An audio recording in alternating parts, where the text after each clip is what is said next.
Right, we all have the friend who knows everything about rugby, but here at Against the Head, we've upped the ante by asking Bernard to provide us with some top-quality jargon.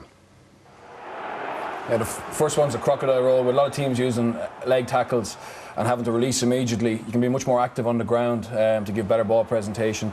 We see Darcy here, he falls on his left shoulder and rolls completely over the right shoulder. What it does is it breaks the link of the guy trying to contest the ball and gives you a far easier clean out. Watch Carney here again, just very, very active on the ground. In Ireland, they're probably one of the best in the world at doing that. The missile is a term for the first guy to get to the ruck. And he's got to be effective. He's got to win that space and stay there. You just see Fergus McFadden again, just winning that space, creating quick ball.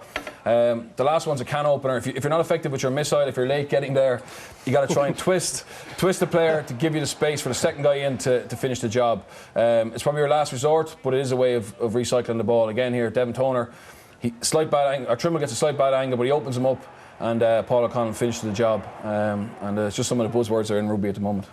Oh yeah, so let me get that straight. So if you're not effective with your missile, there's always the can opener. Exactly. But I mean, it's jargon, and bluffer's gold. Yeah. But at the same time, it has a practical use as a coach. Yeah, for a coach, you need to be able to give guys clear indications of what you're going to work on in that session. But more importantly, to problem solve during a game, or to send on a message with a water boy, or at half time. There's no point saying anymore, the rucking's no good. We need to put more numbers in the ruck. If the ball presentation isn't good enough, if the ball carrier's not active enough, if he's not running at soft shoulders, if he's not moving enough, and it's going to be too late. It's a chat between the players as well, where you hear a buzzword, hip window, can opener, whatever, and that does happen. That's the way the game has changed, and it is an effective tool for sending a message in that split second where you want to clean out packing complex stuff into one phrase. So if you want to roll a guy or kind of blow him out. Sure. For example, if we're going to a ruck together, Alan's in front of me, I'll say go missile or go bullet or whatever terminology that team uses. If he misses, I'll have to use a can opener technique. So rather than thinking what it is, just think can opener and do it. It's just, there's loads of different little buzzwords, but it does help you coach players.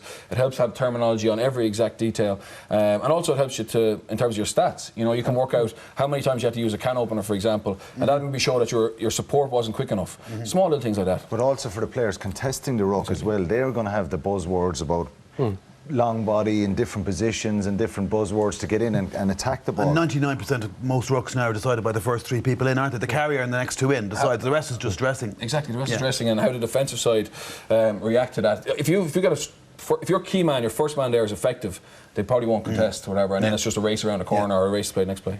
Yeah, it's just amazing. I mean, like reading the newspapers or the stuff that we do here, like in RTE Rugby, we seem to have a junior cert vocabulary. That's PhD stuff. Absolutely, completely out of my depth as a humble sports hack. I ain't going to go there. Part of the reason I don't want to go there is because I don't understand them, and then I don't want to have to explain them. But also, rugby is a fairly inaccessible game by and large. It's not like football or golf or tennis. It's not a simplistic game.